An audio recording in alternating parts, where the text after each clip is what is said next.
زکوٰۃ جو ہے ایک خاص عبادت ہے، خاص لوگوں پر جن کے پاس پیسہ ہوتا ہے اور وہ پیسہ ان کا نصاب کو پہنچتا ہے اور 1 سال کا گزر اس پر ہوتا ہے، تو ایسی صورت میں ان پر زکوٰۃ واجب ہوگی۔ اب اس کی تفصیلات میں ہم نہیں جائیں گے کیونکہ ہم اصول ثلاثہ پڑھ رہے ہیں، یہ اس کی تفصیلات جو ہے آپ کو فقہی دروس میں ملیں گی انشاءاللہ۔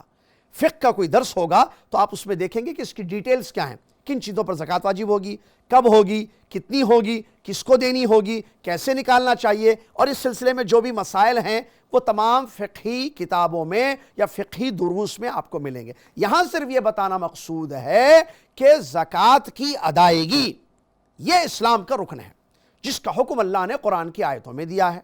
نماز کے ساتھ آپ کو اکثر و بیشتر یہ آیت نظر آئے گی وَآتُوا الزَّکَاۃَ، اللہ نے فرمایا وَأَقِیمُوا الصَّلَاۃَ وَآتُوا الزَّکَاۃَ، نماز قائم کرو اور زکوٰۃ ادا کرو۔ علماء کہتے ہیں دونوں کو بار بار اس لیے قرآن میں ذکر کیا گیا ہے، نماز عبادت اللہ کا حق ہے، زکوٰۃ یہ مسکینوں کا حق ہے، اس لیے اللہ نے دونوں کو ایک ساتھ ذکر کیا، اللہ کا بھی حق ادا کرو اور مسکینوں کا، غریبوں کا، محتاجوں کا بھی حق ادا کرو۔ ایک بات کو سن کر بات کو آگے بڑھاؤں میں، زکوٰۃ اسلام کا ایک ایسا نظام ہے اگر باقاعدگی کے ساتھ سوسائٹی والے، مسلم سوسائٹیز، مسلمان معاشرے میں رہنے والے لوگ اس کو باقاعدگی کے ساتھ ادا کریں گے، جرائم، کرائمز دنیا سے ختم ہو جائیں گے۔ ایسے کیسے آپ پوچھیں گے، یہ بات آپ کہاں سے کہاں جوڑ رہے ہیں؟ جی، مالدار جب باقاعدگی کے ساتھ اپنے مال کی زکوٰۃ دیں گے، غریب اور فقیر اور مسکین کو اس کی ضرورت پوری ہوگی، اس کو زکوٰۃ کا پیسہ ملے گا، کیا وہ سوچے گا کرائم کے لیے؟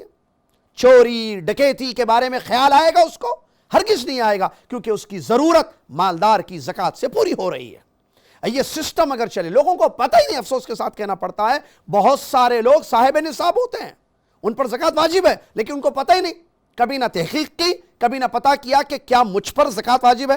عام طور پر جو ذہن ہے میں آپ کو بتاؤں، مالدار لوگوں پر زکوٰۃ ہے، ہم کہاں مالدار ہے بھائی، ہم تو لکھپتی ہیں، کروڑ پتیوں پر، ملینور پر یا ملائی جن کے پاس ہیں ان لوگوں پر زکوٰۃ واجب، ایسے سمجھا جاتا ہے۔ بھائی آپ نے کبھی چیک کیا آپ کی انکم کیا ہے، کتنے پیسے ہیں آپ کے پاس؟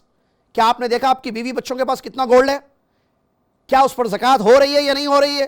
خیال ہی نہیں آیا۔ اللہ سے ڈرے، ایسا نہ ہو کہ ہم پر زکوٰۃ واجب ہے اور ہم ادا نہیں کر رہے ہیں، یہ مال ازدہا بنے گا، یہ ہمیں عذاب دے گا اور ہم برباد ہو جائیں گے۔ اس سے پہلے ہوش لیں، اس سے پہلے سمجھ جائیں اور پتہ کریں، معلوم کریں کہ کیا ہم زکوٰۃ دینے والے ہیں یا نہیں ہیں، ہم پر یہ چیز واجب ہوتی ہے یا نہیں ہوتی ہے۔ اگر ہوتی ہے تو باقاعدگی کے ساتھ دینا پڑے گا۔ علماء اکرام کے فتوے ہیں، اگر آپ 5 سال سے زکوٰۃ دینے والے تھے لیکن آپ نے اپنی لاپرواہی سے زکوٰۃ نہیں دی تو پوری کیلکولیشن ہوگی، حساب کتاب ہوگا باریکی کے ساتھ، اور پورے 5 سال کی آپ کو زکوٰۃ نکالنی ہوگی۔ اور جو مستحقین ہیں جو قرآن کی آیتوں میں بیان کیے گئے ہیں، 8 قسم کے جو مستحق لوگ ہوتے ہیں، ان لوگوں کو زکوٰۃ کا مال باقاعدگی کے ساتھ دینا چاہیے۔ مرسی ٹی وی کے مزید ویڈیوز کے لیے ہمارے چینل کو سبسکرائب کریں اور بیل آئیکن کو ضرور دبائیں۔ جزاک اللہ خیرن۔ مرسی ٹی وی، پیغام رحمت۔